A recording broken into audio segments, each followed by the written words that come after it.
Почитувани, добар ден. Започнуваат вестите на Канал 8. Центарот за развој на Источниот плански регион очекува согласност за финансирање на проектите со кои конкурираше кај Државното биро за рамномерен регионален развој. Проектите главно се во сферата на инфраструктурата, како и во зачувувањето на животната средина. Општините од Источниот плански регион очекуваат финансиска поддршка од Бирото за рамномерен регионален развој за 4 крупни проекти што треба да бидат финансирани во текот на оваа година.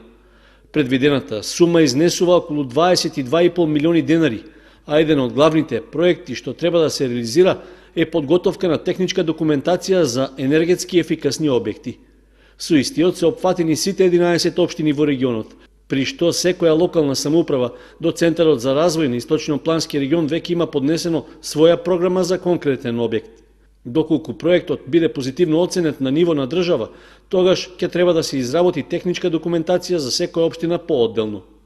Освен за енергетски ефикасните објекти, Центарот за развој на регионот од државата ќе бара пари за изградба на детска градинка во Штип, за пешачки мост на Брегалница во Делчево и за изградба на пристапен пат до индустријската зона во Пехчево.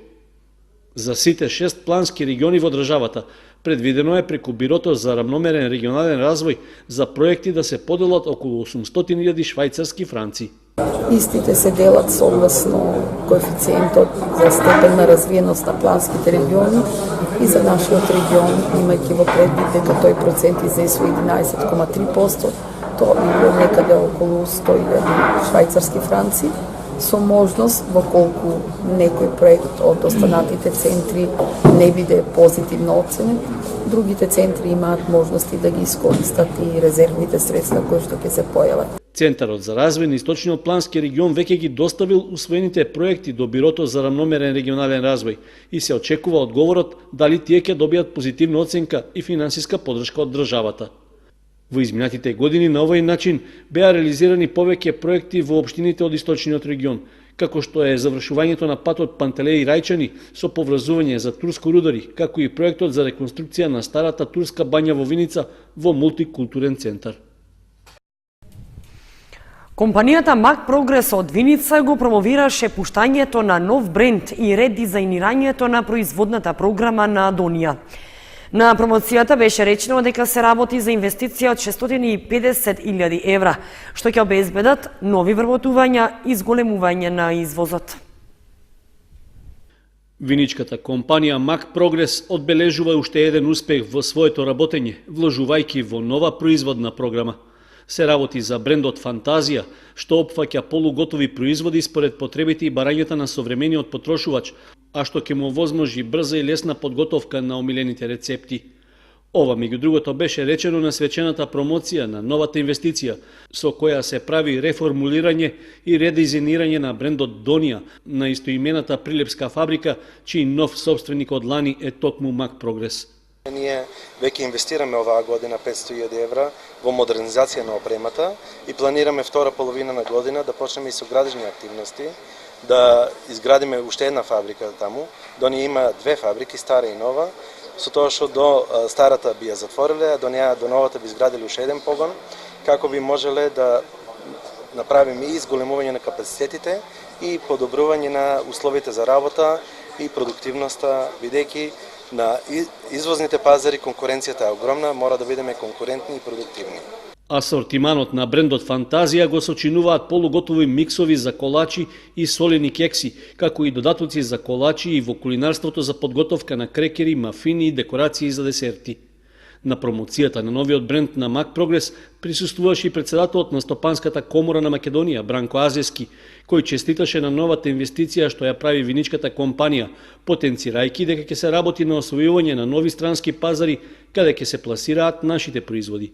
Ќе се обидеме да отвориме нови пазари на Блискиот исток и во земјите од бившиот Советски сојуз, каде што мислиме дека треба да се усмериме, бидејќи извозот во Европската унија достигна 70% и ние се наоѓаме во ситуација кога мораме тоа да го бараме излезните правци во таа насока. Во моментот, производите на Мак Прогрес се пласираат на пазарите во над 55 држави во светот, а компанијата пред себе има поставено амбициозна цел до 2020 година двојно да го зголеми производниот капацитет во споредба со оној од 2014. Со преземањето на фабриката Донија во Прилеп, компанијата го зголеми и бројот на вработените, односно покрај оние 640 кои се ангажирани во Виница, се приклучија и 140 работници во прилепскиот капацитет. Малку се добива од една пчела. Производството е многу напорно и тешко. Бара здрави пчелни семејства минимум 100 на број. Во Македонија се уште нема пчелар кој што произведува пчелин отров, а кочанските пчелари заинтересирани за овој профитабилен бизнис. Пчеларите од Кочани се заинтересирани, но немаат финансиски можности за производство на пчелин отров. Станува збор за профитабилен бизнис, од кој добро може да се заработи, бидејќи е поскапи од злато, но процесот на производство е многу тежок. Бара трпение, упорност, инвестирање во опрема и минимум пчеларот да има 100 пчелни здрави семејства. Драган Колев, пчелар од Кочани, вели дека сака да проба да собира пчелин отров, но признава дека производството е напорно и тешко. Многу малце се добива од една пчела. Да речеме, при еден третман со тие се специјални апарати има, делуваат на принцип електрошок создава кај пчелата, има стакленце, слетува пчелата се поставува на влезот обично, на пчелното семејство, може и од озгора. Кога ги слета пчелата, има импулсна струја, ќе ја пецне и таа ќе го остава својот отров на едно стакленце кој се наоѓа под решетката, под тој инструмент. И во еден третман може да се извади најмногу до 0,2 грама пчелен отров. Да речеме, следниот период кога повторно ќе се вади минимум 5 дена. Така да една математика што има еден познат пчелар, речеме од Босна, кој е да речеме единствен сериозен, пчелар кој вади пчелен отров на овие простори кој продава за американскиот пазар. Најмногу што може да извади една пчела е до 5 грама годишно. Што значи да речеме, за да извадиш ти некоја количина од 500 грама ти требаат 100 и тоа многу добри семејства и да работиш 3 месеца континуирано. Тоа е едната работа. Другата работа што е проблем кај пчелниот отров е дека минимум 150 грама требаат за анализа. Секој производител што сака да го купи, речем тоа се обично големи фармацевтски или козметички компании, тие бараат 150 грама за да може да извршите анализа. Вие ќе произведеш 500 грама, 150 ќе ти го земе тој џабе за анализа. Цената е одлична, баснословна е, цената се движи од најнечистиот, $30,000 за килограм, до преку $300,000 за килограм. Тоа е екстра чист, тој се вади во специјални услови со директно пречистување, директна лиофилизација на отровот со екстремна чистота и тој достигнува до $300 до $350,000 за килограм. Потребна е и едукација на пчеларите за производство на пчелин отров, но и пчеларите заеднички да се здружат и да работат на производство. За да работиш со поголема фирма, обично во Америка е дори ќе цитирам овој како се викаше Сулејман Јукуповиќ, дека Америка е гладна за пчелен отров и може да се извезува во тони. Само ако сакаме да речеме ние во Македонија да почнеме со тој начин, јас сум еден од заинтересираните, ќе мора да се здружиме. Да се здружиме повеќе пчелари, да направиме поголема количина и да тој дел што е 150 грама за проба да го поделиме. Тоа е начинот поред мене. Многу има, како да кажам, погрешни информации сега дека може, не знам, за 1 саат 1 грам, тоа вика да не се надевате, ако е така лесно се ваде отровот, нема да биде толку скап. Апарати постојат. Има во Кина, јас истражував, има во амерички има апарати, цената и се движи од 100 евра, 200 евра, 300 евра за една кошница. Со тоа што некои има многу повеќе, да речеме, електроника, некои, да речеме, имаат заштита при врнежливо време, заштита при претовареност, имат процесори со различни сензори, некои се голи плочи, во зависност од квалитетот, цената е таа. Најефтино што може да се најде 100 евра. Пчелиниот отров се бара во козметичката индустрија и медицината. Наоѓа примена и за лекување на неколку болести, меѓу кои Паркинсоновата болест, мултиплекс склерозата, реумата, болести на коски и зглобови, а делува токсично и на канцерогените клетки. Од овој бизнис најмногу профитираат Русија и Кина, кои што се сметаат за лидери во производството на отров од пчели во светот. Еден производител има и во Босна, 2 во Србија и 1 во Хрватска. Граѓаните веќе почнаа да ја искажуваат нервозата и јавно реагираат на наиздата на гулаби по крововите на зградите, посебно во изминативе неколку недели. Прават големи штети на крововите, но и на автомобилите, терасите и дворовите. Бараат помош од општината да се изнајде начин да се отстранат овие птици.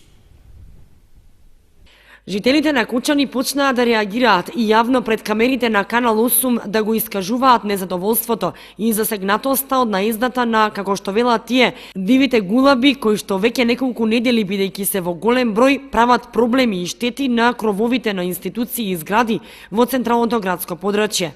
Освен штетите на крововите, создаваат нечистотија во дворовите на луѓето и по терасите, а неретко вака изгледа автомобил ако биде нападнат од нив.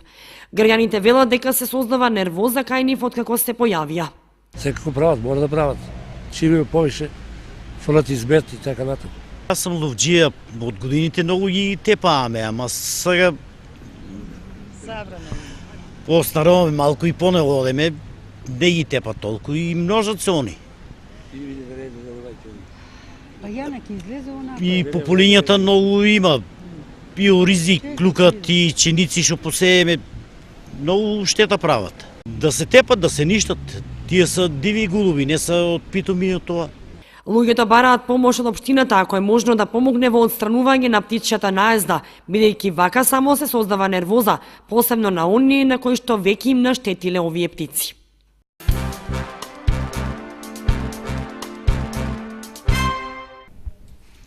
Изложба под наслов «Ченто биографија низ фотографија» е отворена во Виница. Автор на истата е Рубин Белчевски, историчар кустос, кој што веќе неколку години истражувал за животот и делото на Методиј Андонов Ченто. Биографија низ фотографија е насловот на изложбата која што беше отворена во фоајето на Домот на културата Тоша Арсов во Виница, а е во организација на Музеот Теракота. Авторот на изложбата, историчарот кустос Рубин Белчевски, неколку години го истражувал животот и делото на првиот претседател на президиумот на АСНОМ, Методиј Андонов Ченто. Изложбата, која што е представена на 20 големи паноа, содржи над 257 елементи, од кои 224 фотографии, 15 документи, 15 различни делови од говори на Ченто, мисли, 4 текстови и 30 фотографии од споменици и споменбисти, монети, уметнички дела, поштенски марки и во сочната фигура со ликот на Методиј Андонов Ченто. Белчевски вели дека тој истражувал и собирал архивски материјали низ повеќе институции, а фотографии и документи добил од семејството на Ченто, на кои им е посебно благодарен. Со самиот период на осамостојување на Република Македонија почна повеќе да се зборува за неговото лик и дело и почна да се пишува публикации. До овој момент се напишани 2 публикации од неговиот син Илија Андонов Ченто, кој што всушност представува и автобиографско дело. Во 2002 година официјално излезе како книга Мојот татко од Илија Андонов Ченто. Исто така и Ристо Гунтевски има напишано монографско дело за Ченто, а излезе и 3 зборници за ликот и делото по одредени тркалезни маси, трибини и така натаму кои што се организирале во чест на Ченто. Бил фудбалер, бил велосипедист, бил планинар, бил сокол, односно гимнастичар. Потоа почнува со политичките активности да се занимава, бил кандидат за пратеник уште во далечната 38 година во време на српскиот режим, бил заменик кандидат за пратеник уште 35-та година. Бил едно граѓанско лице кое што бил многу познат во Прилеп и не случајно 43-та година на повик на Кузма Јосифовски Питу излегува во партизани на своји 41 година со 4 деца. Излегува во партизани со цел да биде пример да го омасови партизанското движење во Македонија и директно оди во главниот штаб, односно иницијативниот одбор за формирање и за одржување на АСНОМ, односно антифашистичкото собрание на Народното собрание на Македонија. Како што најави Белчевски со подршка на Министерството за култура, наскоро од печатки излезе и публикација за Ченто. Во Виница изложбата ќе биде представена во наредните 2 недели. Литературни читања по повод одбележување на празникот на жената 8 март се одржава во библиотеката во Оризари во соработка со Основното училиште Крсте Петков Мисирков. Активноста е во организација на Кочанската библиотека Искра и литературниот клуб Копнеш. По повод одбележување на празникот на жената 8 март, библиотеката Искра и литературниот клуб Копнеш, што функционира во нејзин склоп, почнаа со литературни читања од страна на членовите на клубот и роднокрајните автори и поети. Ваква активност се одржа во библиотеката во Оризари, во соработка со учениците од Основното училиште Крсте Петков Мисирков. Литературниот клуб Копнеш по повод Денот на жената 8 март одбележуваме литературно читање во соработка со Општинското основно училиште од Оризари во библиотеката нивна која што е во Оризари. Ова ни е цел да ги активираме младите, односно децата од ово училиште, а исто така и да ја анимираме библиотеката во Оризари. Исто така сакам да напоменам дека традиционално, како и секоја година, така и оваа година ќе одбележиме 8 март и со литературно читање во нашата матична библиотека Искра во Кочани. Тоа ќе се одржи утре со почеток од 12 часот, па еве јавно ги поканувам сите граѓани кои се заинтересирани, кои се љубители на убавиот пишан збор да бидат присутни, да бидат наши гости. 8 март е денот кога се одбележува борбата на жените за економска, политичка и социјална рамноправност со мажите. Идејата за посебен ден посветен на жената потекнува од почетокот на 20 век. Првиот ден на жената е одбележан на 28 февруари 1909 година во САД по иницијатива на Социјалистичката партија на Америка.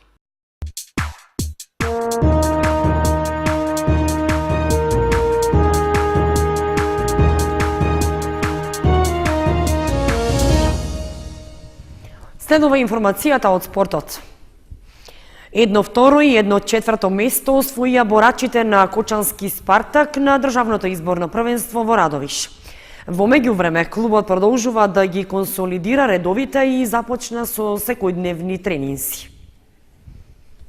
Солиден успех остварија членовите на боречкиот клуб Спартак на државното изборно првенство за кадети и пионери што се одржа во Радовиш.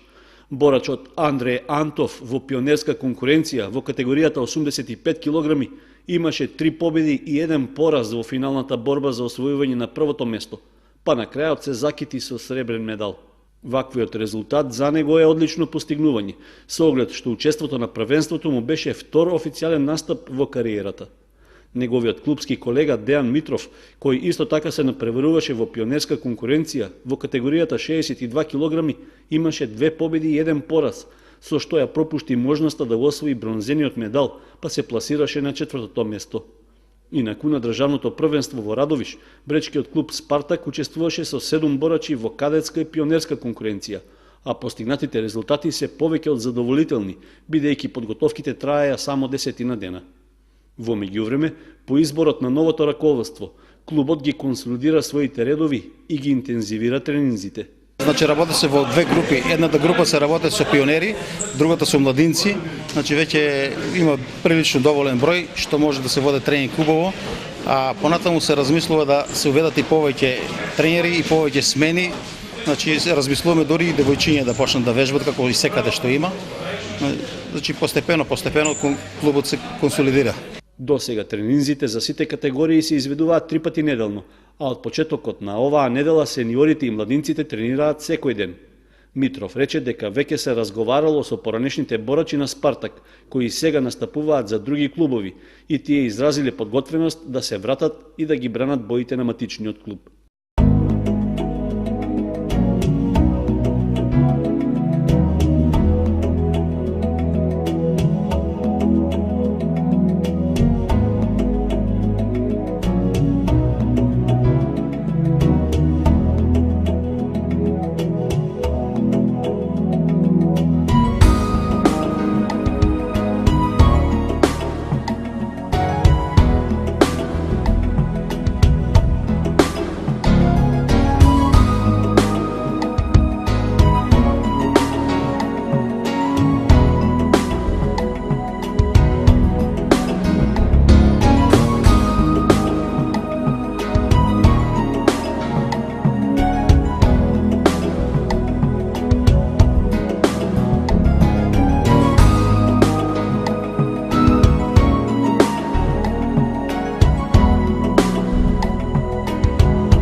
Почитувани, временската прогноза беше последната информација во ова издание на вестите на Канал 8.